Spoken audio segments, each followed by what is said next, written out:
مسلمان اور مسلمان کا مقصد یہ مسلسل جد و جہد کا نام ہے، مسلسل کوشش میں رہنا، اپنی روحانی ترقی کے لیے بھی، معاشی ترقی کے لیے بھی، دینی عروج کے لیے بھی، اسلامی اقدار کے لیے مسلسل کوشش میں رہنا، مسلسل دوسروں کو لے کے چلنے کے لیے، دوسروں کو پیغام حق دینے کے لیے، کفر کو پیغام دین دینے کے لیے، غلبہ اسلام کے لیے مسلسل جد و جہد کرنا، یہ مسلمان کو اللہ تبارک و تعالیٰ اور اس کے پیارے حبیب علیہ السلام کی طرف سے مقصد دیا گیا۔ کنتم خیر امۃ اخرجت للناس، تم بہترین امت ہو، لیکن یاد رکھنا تمہیں لوگوں کے نفع کے لیے پیدا کیا گیا ہے۔ تأمرون بالمعروف وتنہون عن المنکر، تم نے لوگوں کو معروف کا حکم دینا ہے اور منکرات سے منع کرنا۔ مقصود اگر زندگی میں کچھ ہو پھر زندگی صحیح گزرتی ہے۔ بے مقصد جب یہ لوگ زندگی گزارتے ہیں تو آہستہ آہستہ پریشان رہنے لگ جاتے ہیں۔ مقاصد کیا تھے؟ مقصد یہ تھا کہ میں نے 2-4 کروڑ روپیہ زندگی میں جمع کرنا ہے، تو ہو گیا جمع، اب کیا کرے؟ اب پریشان رہنے لگ گئے، اب کہتا ہے پتہ نہیں سارا کچھ ہے، میرا دل ہی نہیں لگتا۔ مقصد اس کا یہ تھا کہ میں نے بہت اچھی بلڈنگ بنانی ہے، بہترین مکان بنانا ہے، تو بن گیا مکان۔ اب بھائی یہ چھوٹے مقاصد تھے۔ میں نے ملک سے باہر جانا ہے، جا کے سیٹ ہونا ہے، تو ہو گیا سیٹ۔ اب مقاصد جب تک بڑا نہیں ہوتا، مسلمان مقصد حیات کو جب تک پہنچتا نہیں اور جب تک وہ صحیح ڈائریکشن پر چڑھتا نہیں، اتنی دیر وہ پریشان ہے۔ وہ ٹامک ٹونیاں ضرور مارتا ہے، وہ والی بیماریاں ڈھونڈ کے لے آتا ہے جو دراصل اس کی بیماریاں ہیں ہی نہیں۔ وہ ڈھونڈتا چونکہ ان چیزوں کو ہے، پھر علاج بھی انہی کا کرتا رہتا ہے۔ یاد رکھیں، زندگی بامقصد بنائیں۔ مقصد کیا ہو؟ نیری روٹی کمانا مقصد نہ ہو، روٹی کمائیں بھی اور لوگوں کو کھلائیں بھی۔ آپ اگر اس لیے مال بڑھائیں گے کہ میں مالدار ہو جاؤں، تو یہ تو محمود نہیں، یہ پیارا نہیں آپ کا یہ نظریہ۔ لیکن اگر مال اس لیے کمائیں کہ یا اللہ پیسے دینا، پر مجھے طریقہ بھی حضرت عثمان غنی والا دینا، مجھے سلیقہ حضرت عبد الرحمن ابن عوف والا دینا۔ آپ اگر مقاصد کے تحت زندگی گزاریں گے تو بے چین نہیں رہیں گے۔ اگر آپ کا کوئی مقصد ہے، آپ اگر صحابہ کرام علیہم رضوان کی مقدس زندگیوں کو دیکھیں تو کوئی مقصد تھا، کچھ پیچھے چھا جس کے لیے وہ جد و جہد کر رہے تھے۔ حضرت مولا علی شیر خدا کرم اللہ تعالی وجہ الکریم، ایک بات کرتا ہوں، ایک مثال دیتا ہوں۔ حضرت علی شیر خدا کا شمار بظاہر ابھی بچوں میں ہوتا تھا جب کلمہ پڑھا، اور جب ساری برادری اکٹھی تھی اور حضور نے فرمایا میں اللہ کا رسول ہوں، کون کون میرے ساتھ دین کی مدد کرے گا، کون مشکل وقت میں حفاظت کرے گا، تو سب چپ رہے۔ حضرت علی اٹھ کے کھڑے ہو گئے، کہا یا رسول اللہ میں محافظ بھی بنوں گا اور دین کا مددگار بھی بنوں گا۔ اب ایک مقصد بنا لیا ہے کہ میں نے تلوار لینی ہے، میں نے دین کی حفاظت کرنی ہے، میں نے یہ کام کرنا، ایک مقصد تو ہے نا یار، ایک پروگرام بنا لیا ہے۔ اب حضرت مولا علی شیر خدا ہر میدان میں پہلی صف میں نظر آئے۔ ایک موقع ایسا آیا جہاں میرے حبیب علیہ السلام نے فرمایا کہ علی تم مدینے میں میرے پیچھے رہو، بچے ہیں، عورتیں ہیں، نگہبانی ہے، اور میں اس لیے اسی طرح تمہیں چھوڑ کے جا رہا ہوں جس طرح حضرت موسیٰ علیہ السلام جناب ہارون کو چھوڑ کے گئے تھے، مگر یہ کہ میرے بعد نبی کوئی نہیں۔ ایک موقع پر صرف چھوڑ کے گئے، جہاد پہ ساتھ نہیں لے کے گئے، تو حضرت علی رونے لگے۔ اللہ کرے آپ کو سمجھ آئے میری بات کی۔ بچہ ہمارا بھی روتا ہے، پر وہ کہتا ہے میں نے سیر کے لیے جانا ہے۔ مقصود کچھ اور بنا لیا ہے نا۔ پیسے ہمارے بچے بھی مانگتے ہیں، پر وہ کہتے ہیں کہ ٹور جا رہا ہے میرے ساتھ جانا ہے۔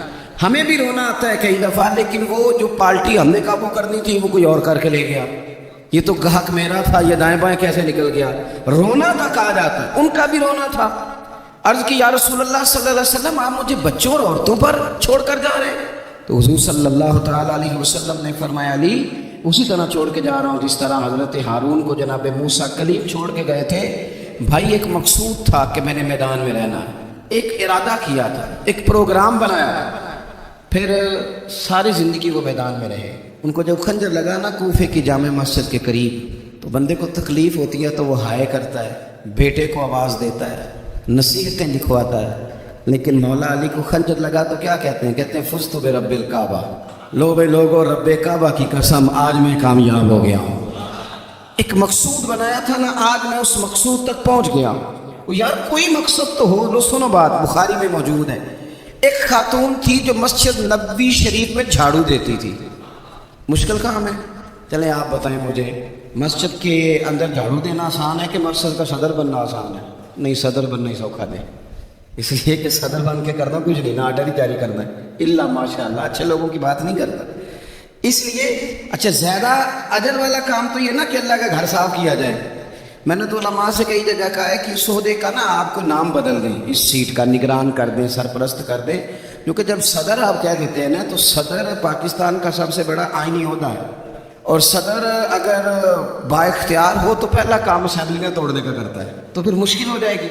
ایک خاتون مسجد نبوی شریف میں جھاڑو دیتی تھی، کوئی مقصد تو ہے نا یار، یعنی جمعے والے دن میں نے جھاڑو دینا ہے، کوئی مقصد تو ہے، میں نے یار اللہ کا گھر سمجھ کے، کمیٹی کی مسجد سمجھ کے نہیں، محلے کی مسجد سمجھ کے نہیں، رب کا گھر سمجھ کے میں نے یار وہ واش روم صاف کرنے ہیں جن کے اندر لوگ گزرتے ہیں اور نماز کے لیے اپنے آپ کو تیار کر کے لوگ وضو سے فارغ ہو کر کے آتے ہیں، ایک مقصود ہے، ایک ارادہ کر لیا ہے، کوئی پروگرام تو ہو، ایسے محمل فضول وقت گزرتا جائے۔ یعنی ہمارے ہاں نا کچھ لوگ کہتے ہیں میں بور بڑا ہوتا ہوں، آپ نے ناراض نہیں ہونا، میں سینکڑوں اور ہزاروں لوگوں کو جانتا ہوں جو ان سے پوچھنا کیا کر رہے ہیں تو کہتے ہیں ٹائم پاس کر رہا ہوں، تو میں کہتا ہوں آپ نے ٹائم کو بالکل فضول سمجھ لیا ہے، کیا سمجھتے ہیں آپ زندگی کے لمحات اتنے فارغ ہیں؟ اور نبی پاک صلی اللہ علیہ وسلم نے فرمایا دو نعمتیں ایسی ہیں جن کے بارے میں بہت سارے لوگ دھوکے میں ہیں، دو نعمتیں کہا حضور نے، نعمتان، دو نعمتیں ایسی ہیں جس کے بارے میں لوگ دھوکے میں پڑ گئے، انہیں سمجھ نہیں آئی کہ ہمارے پاس نعمت، یا رسول اللہ کون سی؟ حضور نے فرمایا ایک صحت اور ایک فرصت، ایک صحت اور ایک فرصت۔ اللہ نے فارغ وقت دیا تھا کہ بہت سارے قرآن پاک پڑھ سکتا تھا، درود پاک پڑھ سکتا تھا، کوئی کام کر سکتا تھا، لیکن بس اس چوک میں گزر گیا، اس گلی میں وقت گزر گیا، فلانے کی باتیں کرتے وقت گزر گیا، میلوں ٹھیلوں میں گزر گیا، شگل میلوں میں گزر گیا، کوئی ٹھنڈے علاقے کی سیر میں گزر گیا، جو بچا تھا وہ موبائل پہ گزر گیا، بیت گئے اوقات ہمارے۔ کوئی مقصود ہے میرے عزیز؟ مسجد میں جھاڑو دیتی ہے خاتون، بیمار ہو گئی لیکن با مقصد زندگی گزار رہی تھی نا، اس نے کسی نہ کسی طریقے سے اپنے آپ کو مدینے والے محبوب کے دین سے جوڑ لیا تھا، جھاڑو دیتی تھی مسجد میں، بیمار ہو گئی، قربان جائیں رسول کائنات یعنی اللہ کی رحمت کاملہ حضور خود چل کے تیمارداری کرنے تشریف لے گئے اور فرمایا اگر یہ انتقال کر جائے تو مجھے خبر ضرور کرنا۔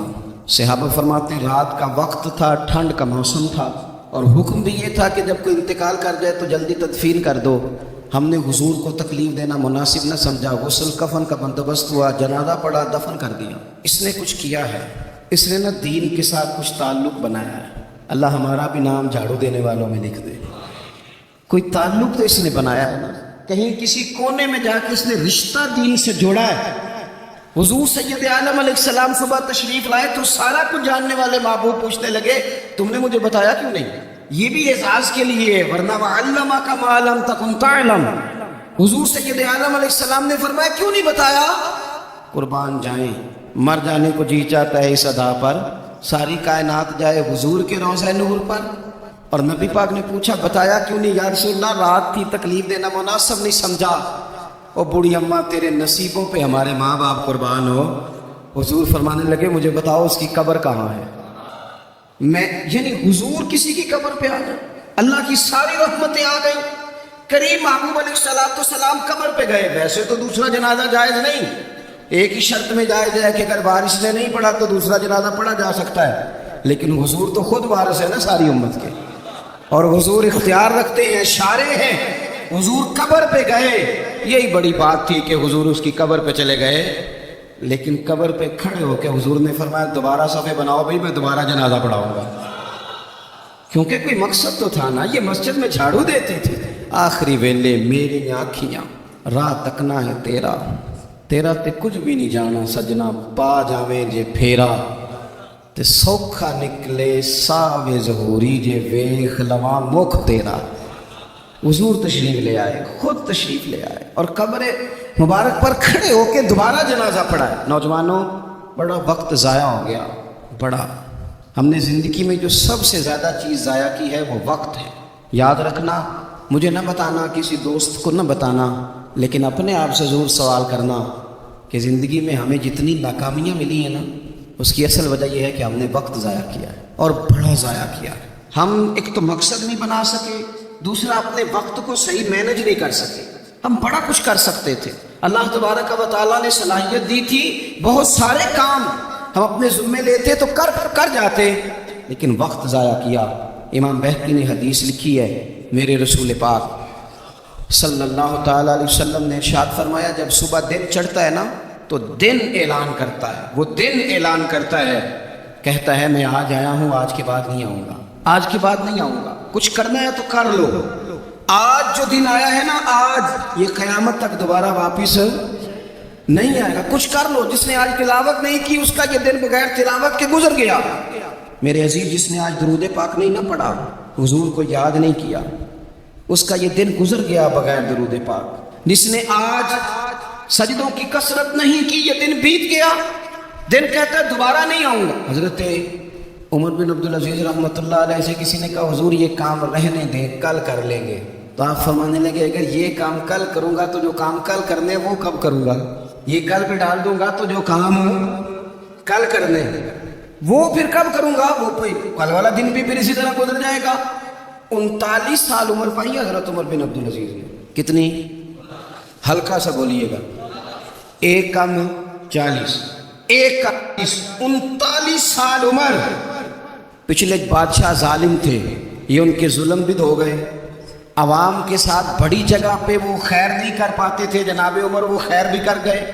حضرت عمر بن عبدالعزیز رحمۃ اللہ علیہ سارا حکومت کا نقشہ بھی بدل گئے، یہ 20 قرآن بھی پڑھ گئے اور کروڑوں دفعہ مدینے والے پہ درود و سلام بھی بھیج کے چلے گئے۔ عمر 39 سال پائی، عمر 39 سال پائی، بیت گیا ہمارا وقت۔ پیچھے پلٹ کے دیکھتے ہیں تو بڑا کچھ ضائع کر رہا ہے، مزید نہ کرنا، مزید نہ کرنا۔ اپنے اگر ہم چاہتے ہیں معاشرہ اصلاح پذیر ہو تو ایک تو بامقصد، دوسرا وقت بالکل کسی موقع پہ ضائع نہیں کرے، کسی موقع۔ امام شافعی رحمۃ اللہ علیہ فرمایا کرتے تھے، میں نے صوفیاء سے ایک بات سیکھی ہے جس نے مجھے بڑا نفع دیا ہے۔ حضور وہ کیا ہے؟ آپ فرماتے ہیں صوفیاء فرمایا کرتے ہیں کہ وقت ایک تلوار ہے، اسے اپنے ہاتھ میں کر لو تو بڑی مشکلات کاٹ ڈالو گے، اور اگر تم نے اس کو اپنے ہاتھ میں نہ کیا تو پھر وقت تو تلوار ہی ہے، یہ تمہیں کاٹ ڈالے گا، پھر تم کٹ جاؤ۔ جوان بالخصوص یہ ٹائم پاس یہ نکال دیں، مزاج بن گیا ہے ہمارا شغل میلے کا، گپے گھنٹوں بھی ہوں تو وقت کا پتہ نہیں چلتا، شغل میلے کا۔ میں آپ کو پتہ ہے ہم غلام ہیں اولیاء کے، ہم صوفیاء کے نظریات کو قرآن و سنت کی ترجمانی سمجھتے ہیں، لیکن یہ کہ آپ نے نہیں دیکھا ہوگا کہ 20 لوگ اکٹھے ہو کے کسی جگہ ایک گلی سے نکلے ہوں، کوئی پوچھے کدھر جا رہے ہو تو کہیں ہم جمعہ پڑھنے جا رہے ہیں مسجد میں، 20 ہو کے نہیں نکلتے۔ لیکن اگر ٹھنڈے علاقے میں سیر کرنے جانا ہو تو 20 کی بس بھر جاتی ہے کہ نہیں؟ اگر کہیں فلانی جگہ میلہ لگا ہوا ہے تو پھر 2-3 گلیوں سے بسیں بھر جاتی ہیں کہ نہیں؟ میں اکثر کہتا ہوں کہ آپ نے شغل میلہ بنا لیا ہے مزارات کو، شغل میلہ، سارے رستے میں نماز نہیں پڑھی، کیا مزاج، وقت کو ضائع کر رہے ہیں اور بڑا زیادہ کر رہے ہیں، اور یہ پلٹ کر ہاتھ نہیں آئے گا۔ جن لوگوں نے کام کیا، ہمارا 1000 اختلاف ہے یورپ کے ساتھ، پر یہ بات تو مان جاؤ نا، انہوں نے اپنا وقت مینج کر لیا ہے، مینج کر لیا۔ ہم ابھی تک ہیں، بہت ساری چیزیں ہیں ناروں میں زندہ ہیں، انہوں نے مینج تو کیا ہے۔ تیسری بات میرے عزیز اصلاح معاشرہ کے لیے جو بڑی اہم اور بڑی ضروری ہے وہ یہ ہے کہ ترجیحات کا تعین کریں زندگی میں۔ میری دراصل ترجیح کیا ہے، اصل مقصود کیا ہے؟ یہ ہمارے مذہبی اجتماعات ہوتے ہیں، مجھ سے لوگ وقت لینے کے لیے آتے ہیں، بڑے اچھے لوگ ہوتے ہیں، خیر کے لیے آئے ہیں، ورنہ ہمیں کون پوچھتا ہے۔ تو میں کئی دفعہ پوچھتا ہوں دوستوں سے کہ جو آپ محفل کرا رہے ہیں تو کوئی پس منظر بھی تو بیان کریں گے، مقصود کیا ہے؟ چلے اتنا ہی کہہ دیں کہ ثواب کی نیت سے کرا رہے ہیں، اللہ ہمیں اجر دے گا، لیکن یہ کہ مقصود ہی نہیں پتہ۔ جوانوں کی بڑی بڑی جماعتیں بنی ہوئی ہیں، مقصود کا ہی نہیں پتہ دراصل جانا کس طرف۔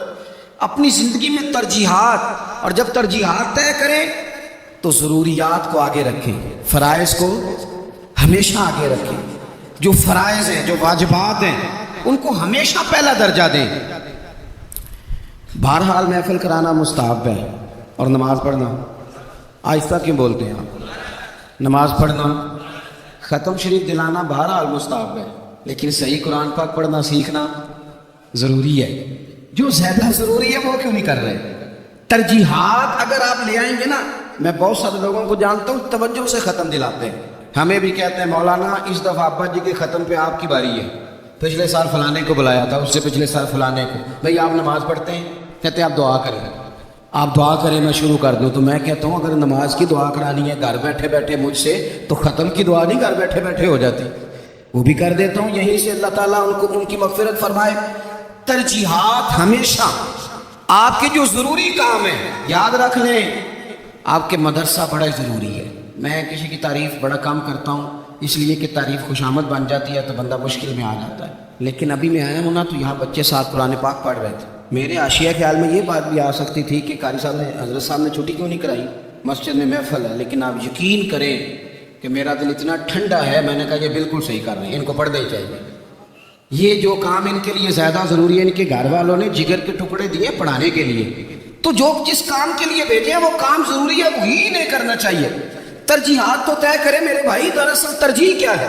حضرت طلحہ رضی اللہ تعالیٰ عنہ فرماتے ہیں کہ بدو حضور کی بارگاہ میں آیا، سادہ بندہ، بال بکھرے ہوئے، حالت بڑی پراگندہ، مشکات میں حدیث ہے، اس نے آن کر کے عرض کی یا رسول اللہ صلی اللہ تعالیٰ علیہ وسلم، حضور مجھے بتائیے اسلام کیا ہے، اسلامی احکامات بتائیں۔ تو حضور نے کلمہ شہادت کے بعد فرمایا کہ وقت پر نماز پڑھنا، دن اور رات میں 5 نمازیں تیرے اوپر ضروری ہیں۔ اس نے عرض کی حضور کچھ نفل بھی پڑھوں؟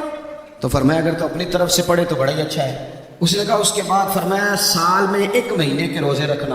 عرض کی حضور کچھ نفلی بھی رکھوں؟ فرمایا رکھے تو بڑا بہتر ہے۔ پھر فرمایا حج فرض ہو جائے تو پہلی فرصت میں کرنا۔ حضور کچھ ساتھ نفلی بھی کروں؟ فرمایا کرے تو اچھا ہے۔ پھر فرمایا زکوٰۃ دے، زکوٰۃ۔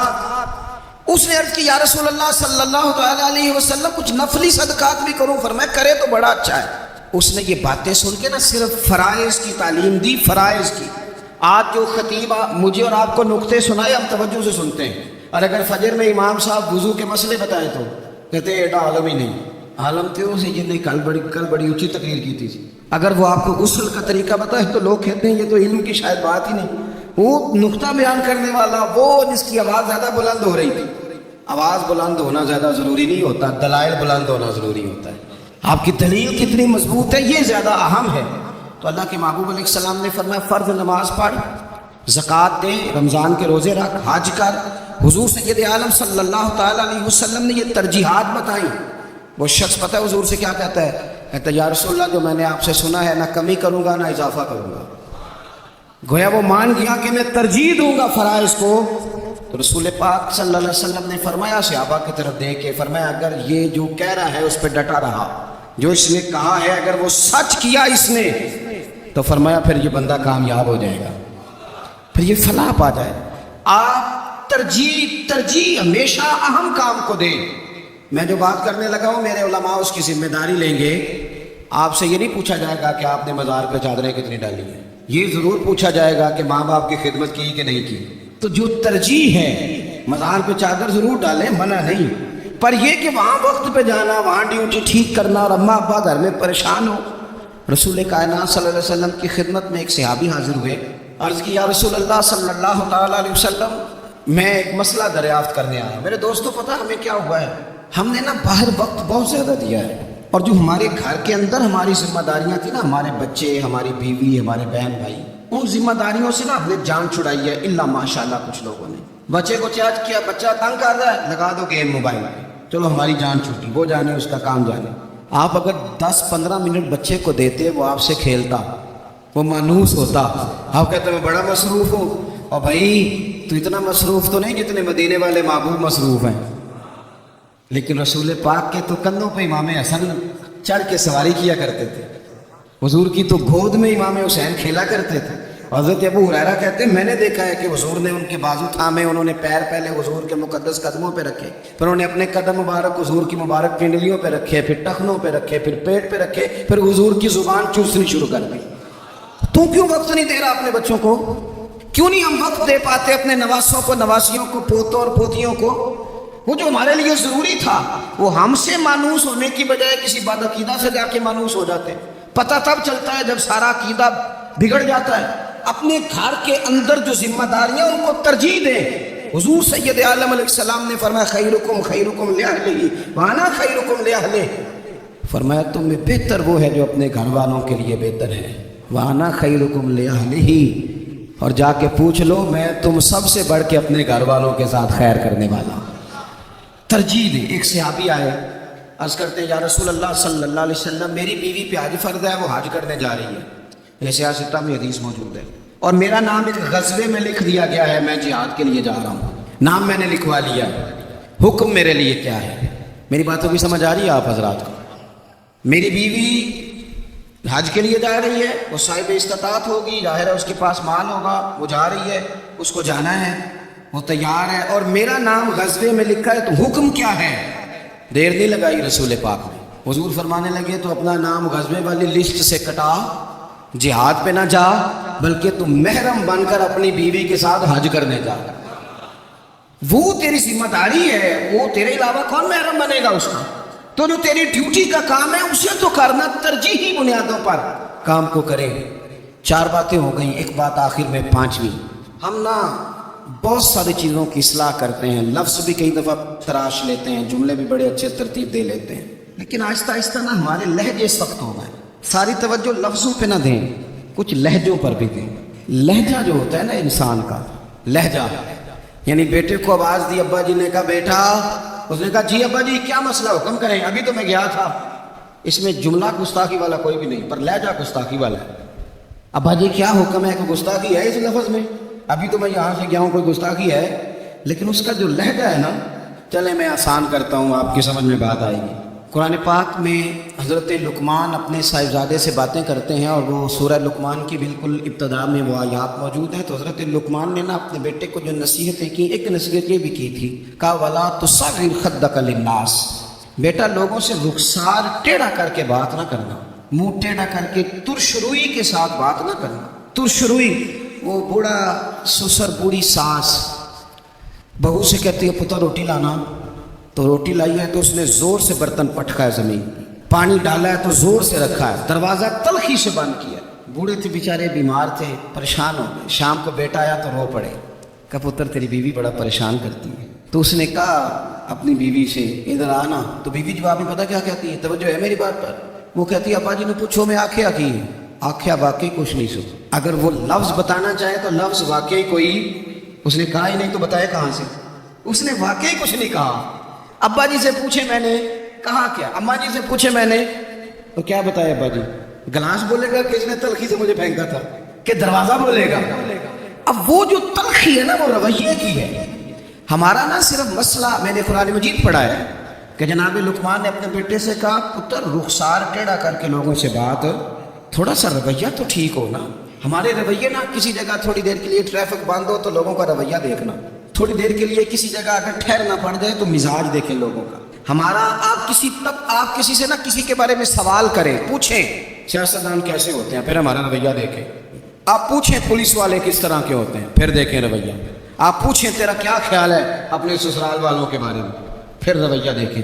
چلیں آپ اچھے لوگ ہیں اور مسجد میں بھی بیٹھے ہیں اور باوضو بھی ہیں، غلط بات تو کرنی نہیں۔ اگر پوچھا جائے کہ مولویوں کے بارے میں کیا خیال ہے، اگرچہ سننے بھی آئے ہیں، اگرچہ یہ کہ ان کے پیچھے نماز بھی پڑھتے ہیں، لیکن رویوں میں وہ رنگ نہیں ہے۔ آواز دیتے ہیں تو اس انداز میں، بعض لوگ اپنے ڈیروں پہ بیٹھ کے چودھری تبصرہ کرتے ہیں تو وہ تبصرے کا لہجہ ٹھیک ہے، میرے لہجے میں غرور آیا تھا، تیرا حق تھا تو شکایت کرتا۔ اور میرے بھائی لہجے پر بھی تھوڑی توجہ دیں، انداز۔